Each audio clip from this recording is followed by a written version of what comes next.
Naam, bwana, kufuatia kwa tukio ambalo lilikuwa limemsibu Mwijaku, ni kwamba sasa hivi hapa tunavyozungumza ni kwamba watu wengi sana walikuja kuweka maoni yao kuhusiana na tukio la Mwijaku baada ya wale wanafunzi kupigana kule chuoni na kufanyiana unyama, walimfanyia mwenzao unyama bwana. Sasa kutokana na lile tukio tukaona mheshimiwa waziri aliamua kulifanyia kazi on the spot, yani haraka iwezekanavyo, na majibu yake tukaona watu wakatiwa mbaroni, tukaona Mwijaku pamoja na wale mabinti wengine ambao walikuwa wamemfanyia yule binti unyanyasaji yule, wote walikamatwa kwa ajili ya mahojiano.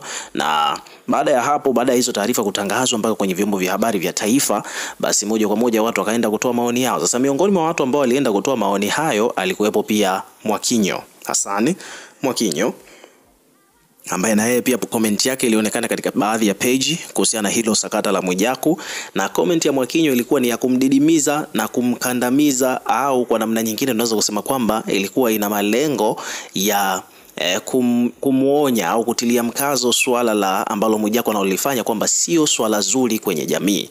Umeona? Sasa kitendo cha Mwakinyo kuweka hiyo comment ni kwamba kimemkera Mwijaku, kwa sababu Mwijaku ameona kabisa kwamba Mwakinyo ni kama vile anachochea Mwijaku azidi kupatwa na matatizo kwa namna moja au nyingine. Kwa hiyo Mwijaku amechukizwa na hiyo comment ya Mwakinyo, kupelekea Mwijaku kuanza kuposti kuhusiana na makosa ambayo pia Mwakinyo aliyafanya au kesi ambayo inamuandama Mwakinyo.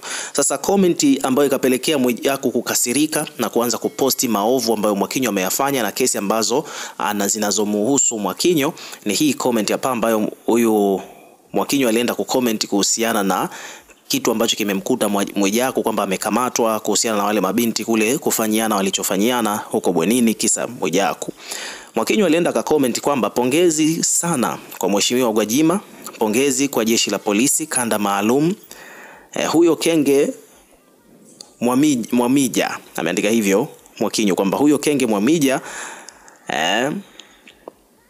amezoea sana kudhalilisha wanawake, kutoka kwa yule dada wa Bongo Movie mpaka wanafunzi wa chuo, ni tabia ambazo amezoea, hakuna kuchukulia poa.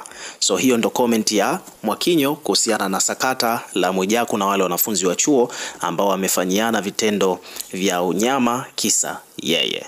Kwa hii ndo comment ambayo imesababisha ugomvi au imesababisha Mwijaku kumind na kuanza kuposti maovu ya Mwakinyo. So katika video inayofuata tutakuelezea jinsi ambavyo Mwijaku alivyoreact kuhusiana na hiyo comment ya Mwakinyo.